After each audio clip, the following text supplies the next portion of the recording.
cars, attention all cars. Broadcast 33, a shooting. Officer Rodewald, badge number 734, held up, shot, and robbed by two men who escaped in a Hudson coat. License number unknown. That's all. Rosenquist.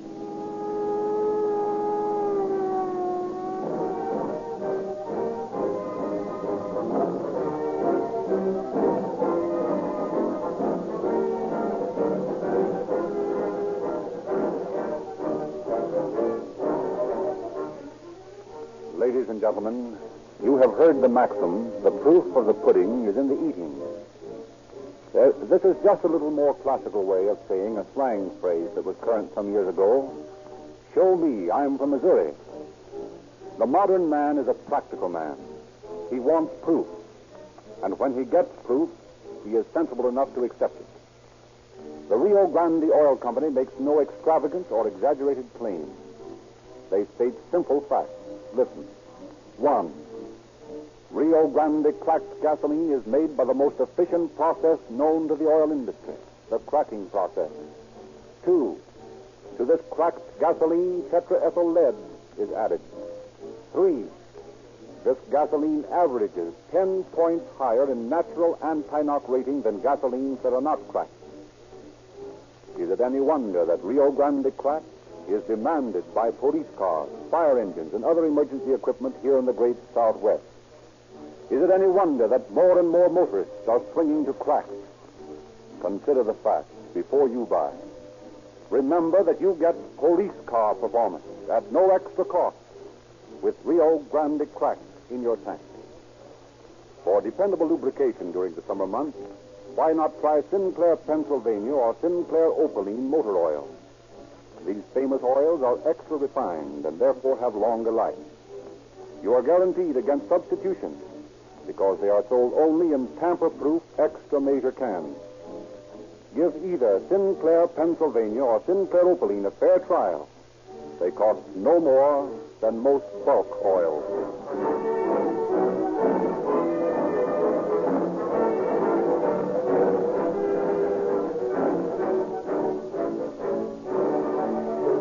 And now, Chief James E. Davis of the Los Angeles Police Department has sent as his personal representative this evening Inspector F.T. Hawtrey, who has a personal message for you. Inspector Hawtrey. Good evening, friend. The modus operandi, which is known in police parlance as the method of operation of criminals, is one of the most recent police systems for running down criminals. It is a highly efficient department of the Bureau of Records and Identification. Your police department maintains files on every type of crime and every type of criminal, so that even the most inexperienced can quickly and effectively go through the cataloged files and determine what criminal or gang of criminals may be playing in a particular part of the city and committing particular crimes. This system went into effect in the Los Angeles Police Department 11 years ago. It is rapidly reaching a state of perfection. The story we bring to you tonight is of particular interest because it explains in story form how certain types of criminals follow certain criminal pursuits. In all of these programs, it is the desire of the Chief of Police, James E. Davis, to educate the general public in little-known facts concerning the intricate operation of this, one of the greatest law enforcement agencies in the United States. We believe that programs such as these are of tremendous benefit in inspiring public confidence, and Chief Davis will appreciate an expression of public reaction to it.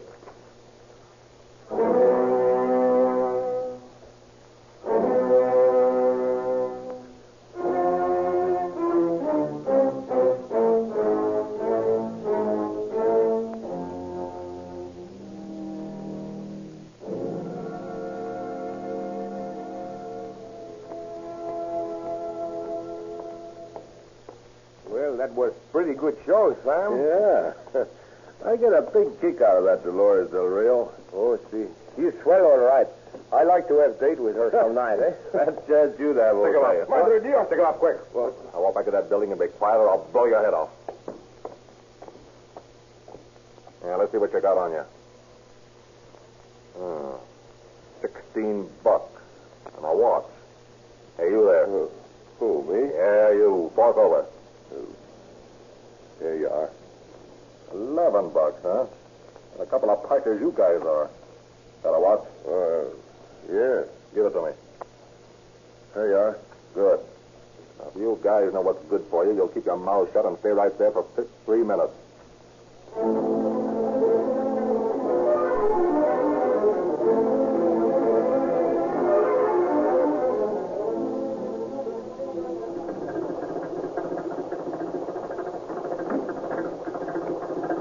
I want to talk to you before you go in the house. What? You heard me.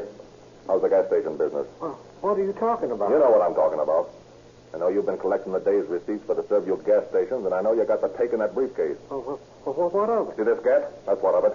Give me that bag. Why, look here. Give it to me or I'll push daylight through you. Okay, Jack, let's go.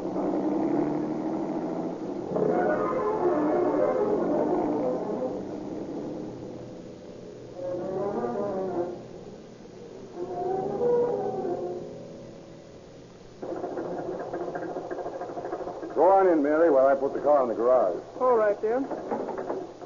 Hurry up. I've got to take the doorbell. Yes, I know.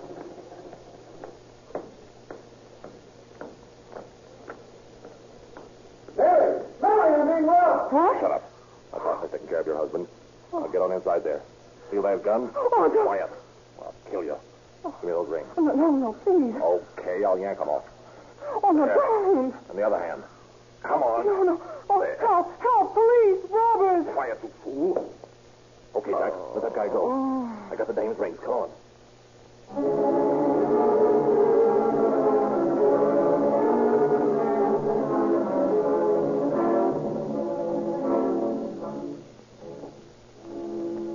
You'll get that order in a few days, Mr. Burnbloom. You shouldn't keep me waiting. If you do, I'll be keeping you waiting when it comes time to pay the bill. Don't worry, you'll get the stuff. But I think you're making a big mistake not to order those gold-filled Masonic emblems and that new line of wristwatches we're featuring. Oh, no. Mr. Doyle, I couldn't be using any more stuff. I ain't in business for your help, you know. No, that's right. Well, I'll be back to see you next month. Okay, Mr. Doyle, then. Goodbye. So long. So long, Mr. Burnbloom.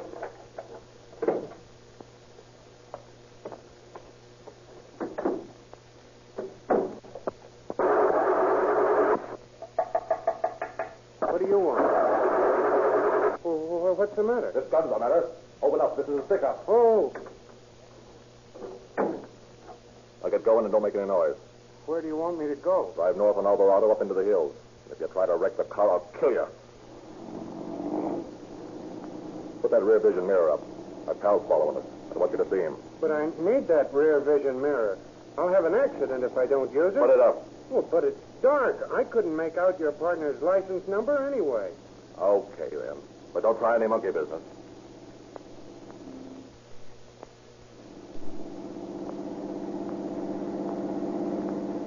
Okay, stop right here.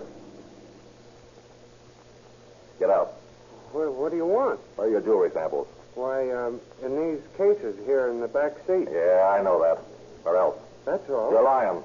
What about the back compartment? There's nothing there. Nuts. Come on, you're opening that up, too. I tell you... Shut up. Get out. And open up that back compartment. I tell you, there's nothing in it. Give me those keys. Oh, nothing in it, huh? Think I didn't know what you was carrying. What are you going to do now? Nothing to you if you're a wise guy and keep quiet. I'm taking this car of yours and meeting my pal. We'll leave it for you down on Glendale Boulevard, and everything will be okie-dokie if you're smart enough to lay low for the next half hour. If you're not, well, I ain't guaranteeing nothing. Oh, I nearly forgot something. What's that? Your pocketbook. Hand it over. Thanks. Got a watch? No. Come on, hand it over. Geez, you're not to be trusted.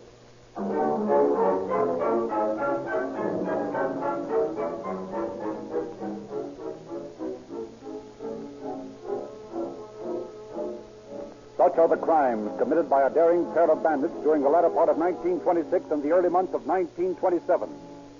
Descriptions furnished by victims are meager. The bandits seem to be about 24 years old, about 5 feet 10 or 11 inches tall, both Americans, both dark-haired. There is little for the police to go on.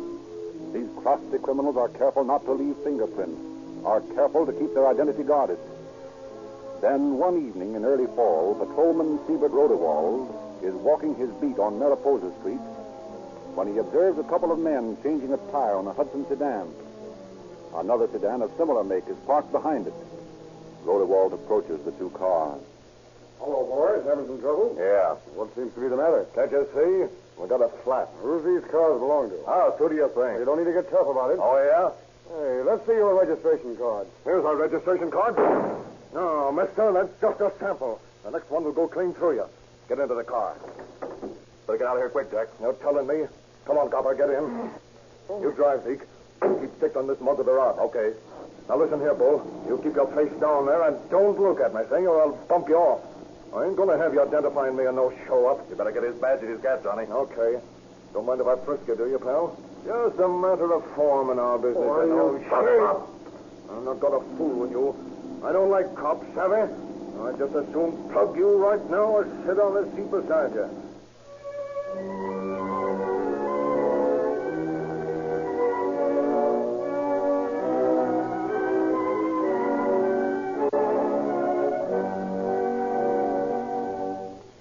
For almost an hour, the bandits drive around the city with their victim stuffed in the corner of the back seat. They relieve him of his badge, his revolver, his belt, whistle, and handcuffs. Finally, they drive up to the corner of 83rd and Van Ness Avenue in front of a partially finished house. Okay, copper. Get out. Take off your coat. Oh, you're bleeding in the arm. That's too bad. I'm sorry I didn't get you in the heart. Now walk straight ahead. Into this building, huh? This looks like a good place, Zeke. Looks okay to me. Okay, copper. Step up to them 2 before us. Put your arms out. Right up, boy. Now we'll show you how it feels to wear your bracelet. Now give me the other arm, like a good boy. That's just dandy. Now you can stay there until you bleed to death.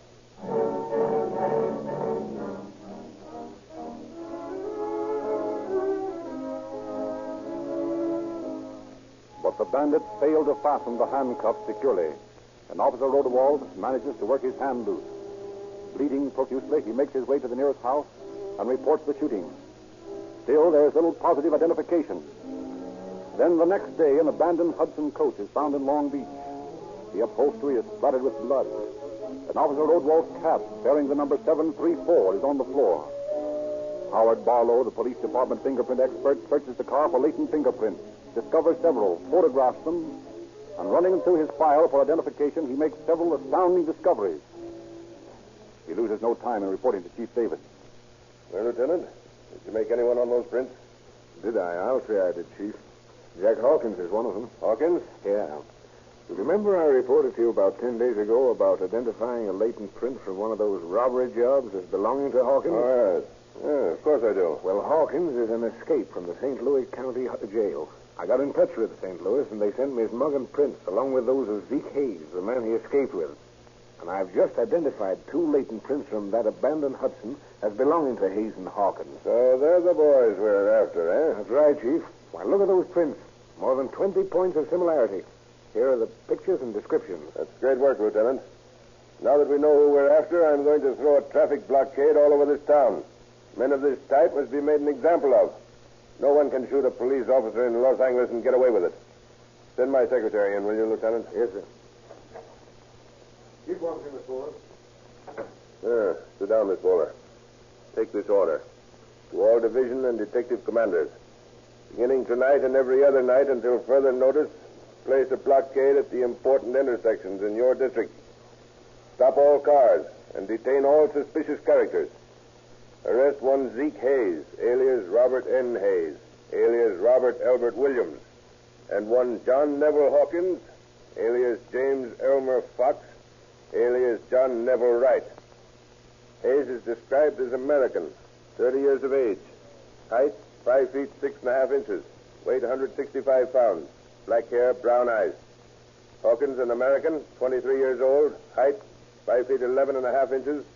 Weight, 170 pounds. Brown hair, brown eyes. Tomorrow's police bulletin will carry pictures of these men. But I want you to start looking for them at once. These men held up, shot, kidnapped Officer Siebert Rodewald. I want you to bring them in. That'll be all. Get it out right away. Yes, sir.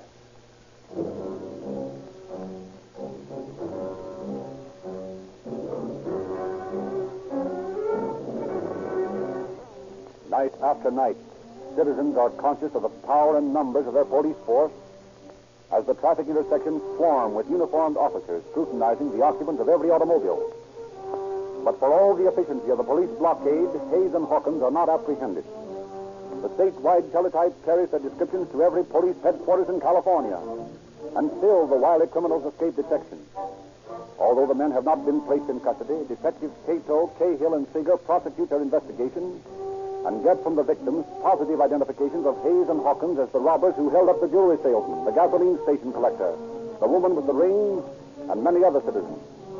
If caught, the two bandits are bound to go to prison for extreme terms on the basis of the case developed against them by the three hard-working detectives. But weeks go by, and nothing is heard or seen of Hayes and Hawkins. Then two jobs are pulled in San Francisco that resemble in technique the work of the bandit pair. And a few days later, a wide-awake patrolman recognizes Hawkins on the street. He is brought into headquarters and fingerprinted. Listen, I tell you, you've got the wrong guy. I never done nothing wrong in my life. I'm going to dental school. I'm studying to be a dentist. Oh, yeah? Well, you may be studying to be a dentist in the daytime, but you've got a more profitable business at night. Oh, I don't know what you're talking about. Well, then I'll tell you. You're John Neville Hawkins, and you're wanted both here and in Los Angeles for robbery. Oh, listen, that's all wrong, I tell you. Well, I don't think so. These fingerprints don't lie. You're Hawkins, all right. Did you see this, Inspector? What's that? It's a receipt for a water bill made out to Alfred Nelson at an address on Columbus Avenue. Alfred Nelson, eh? Another alias, huh, Hawkins? Listen, you're all wrong. Well, we'll see about that. Hold this man on suspicion of robbery, Frank, while I check on that address.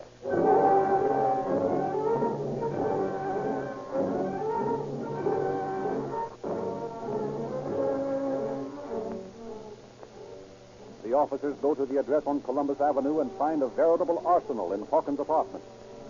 Hoping to round up Hayes, too, they secrete themselves in the place. After several hours' wait, the second bandit arrives home to be met by the cold blue steel automatics of the police officers. See him up. We're police officers, Hayes. Oh, well, you caught up with me, huh? Yeah, and your pal, too. He's down to headquarters. Well, what's the beef? Oh, robbery, assault with a deadly weapon. What would you like? I'll talk to the chief about that.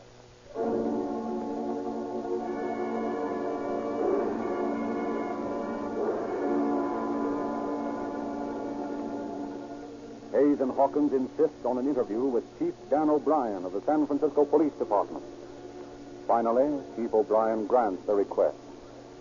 Now, look here, Chief. What have you got on us? Couple of robbery jobs. Nice ones. Well, we'd never have worked your town if that blockade down in L.A. hadn't been so tough. What did you boys want to talk to me for? Well, if you send us up, they can't bring us back from the big house to face that beef in L.A., can they? I don't know. That's their business. Well, then don't put you away for robbery. We'll plead guilty if you send us up right away. I'm making no deals, boys. But, Chief, there's 3 dicks down south that'll make it too hot for us. We want to go up quick. Yeah. And if we can ever get Cato, Cahill, and Seeger down there, are we going to do it? You're damn right we are. What do you got against these men? Plenty. They didn't have to build a case against us like they got. Well, forget it, Seek. That's water over the dam. How about it, Chief? Will you send us up? You're darn right I will. I don't know what all this chatter is about, but I do know I'm going to send you up pronto, even if you didn't want to go.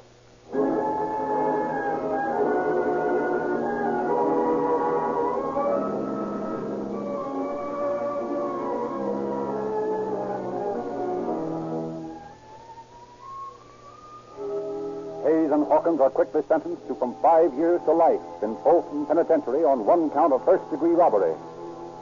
The officers in Los Angeles are furious at thus losing their game I tell you, Cato, we got to get those men down here and try them for the crimes they committed in Los Angeles. But how? Yeah, that's the question, how. Is there any way? If there is, I don't know.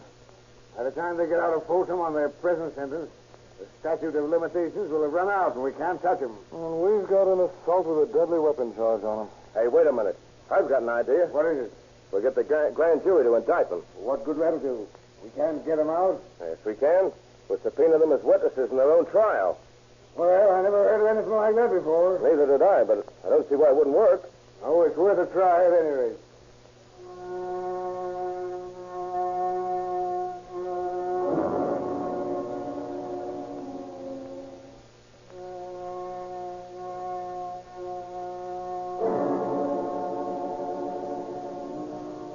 And so Hayes and Hawkins are subpoenaed as witnesses in their own trial. But when they arrive in Los Angeles, they insist on going before a grand jury. And in secret proceedings, Hayes testifies. You gentlemen are naturally interested in getting to the bottom of the crime wave that has been sweeping Los Angeles. It's your business to discover who is responsible for the open operations of criminals in this city. Well, it's a good thing you subpoenaed me and my partner as witnesses. When we get through, you'll realize we are witnesses. You'll realize that we aren't on trial, but that we are the star witnesses against the real criminals. The brains of the Los Angeles robbery ring are 3 police officers. Captain Cato, Captain Cahill, and acting Captain Seeger.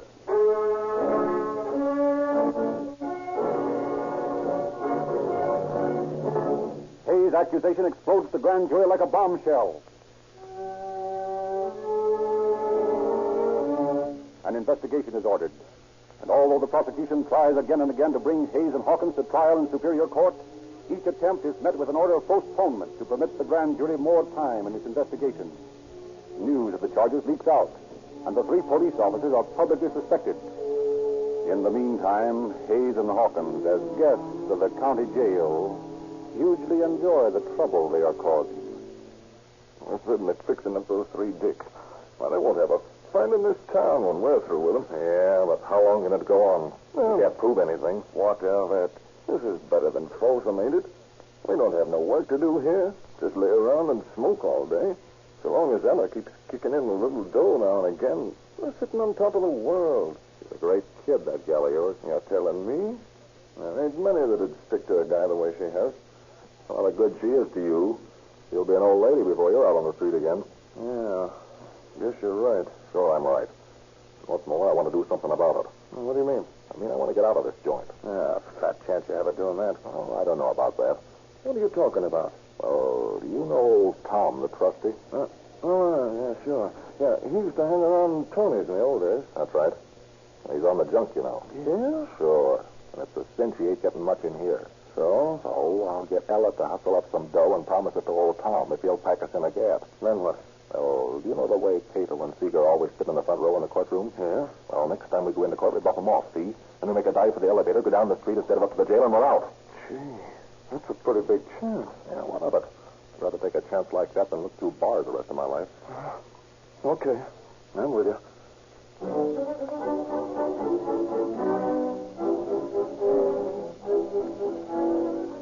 Hayes and Hawkins offer old Tom enough money to supply himself with plenty of cocaine if he'll get them a gun. Then on the next visiting day, Hayes whispers his plots through the screen to Ella in the visitor's room. Oh, Zeke, you're taking an awful chance. Now, what of it? Better than this, ain't it? Yes, I guess that's right. Now, look, honey. I want you to be in the courtroom when the bailiff brings us in. You nod your head if Cato and Seeger are there, okay? Of course, there's no doubt about them being there. They always have been. Then when I start shooting, you wait until all the excitement is over before you leave. I'll meet you back at your apartment. Oh, Zeke, I'm afraid for you. Don't worry, babe. We're just seeing. Time's up. Bye, honey. Oh, goodbye, Zeke. And be careful.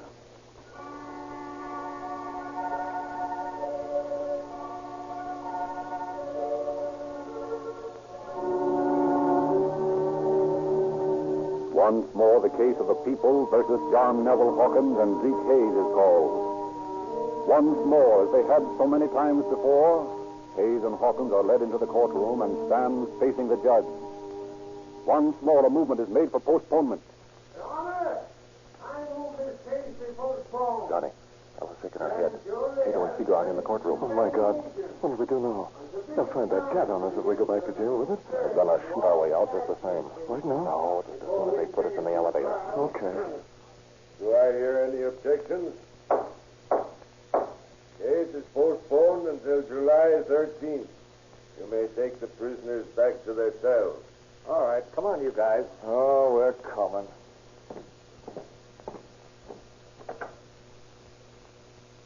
You're lucky, guys, always getting your trial postponed. Yeah. Guess you sort of like our jail for this time, huh? Yeah, just love it.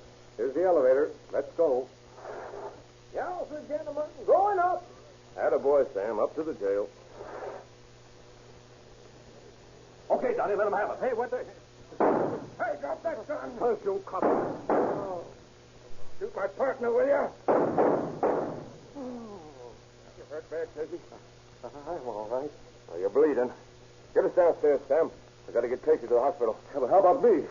I'm hit too, and so's my pal. Oh, your pal's not hit. He's dead. Look at him. Dead as a doornail. And that's the way I wish you was. Shooting my partner in the back, you rat.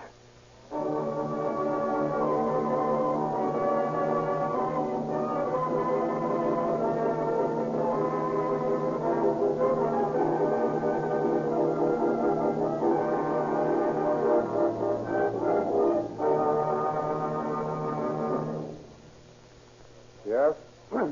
John Neville Hawkins was dead. Dead as a doornail, as Deputy Sheriff Tom Higgins put it. Captains Cahill, and Seeger were, of course, clear the preposterous charges made against them by the two criminals. And Zeke Hayes eventually went to trial before the Superior Court. And although he originally entered a plea of not guilty, the testimony of his girlfriend, who turned state's evidence, was so damaging that he changed his plea to straight guilty and was sentenced to Folsom Prison for life as an habitual criminal. Recently, his sentence was reversed, making Hayes eligible for parole. But it is to be hoped that the State Parole Board will realize its duty to the citizens of California and not release such a dangerous criminal into civil life, a criminal who has 3 times proven his inability to go straight. For such incorrigibles, there is only one place, and that is the state penitentiary. Thank you, Inspector Hawtrey.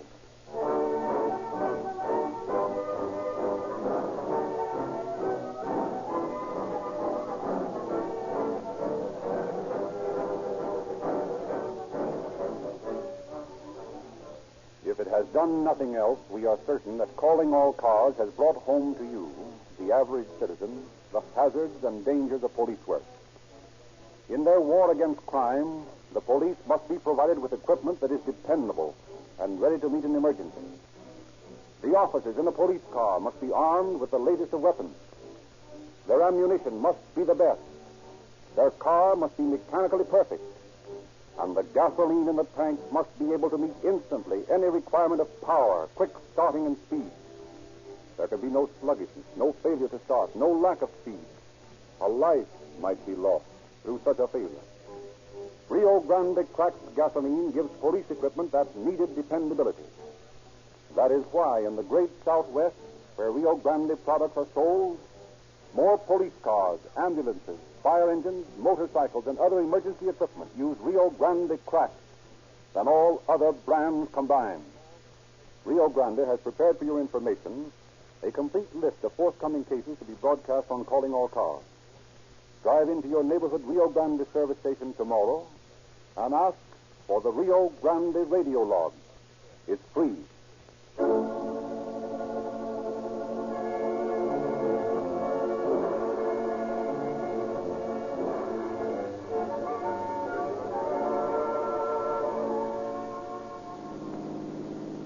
Los Angeles Police calling all cars, attention all cars, cancellation broadcast 33. The shooting of police officers. Suspects in this case are now in custody. That's all. Rosenquist.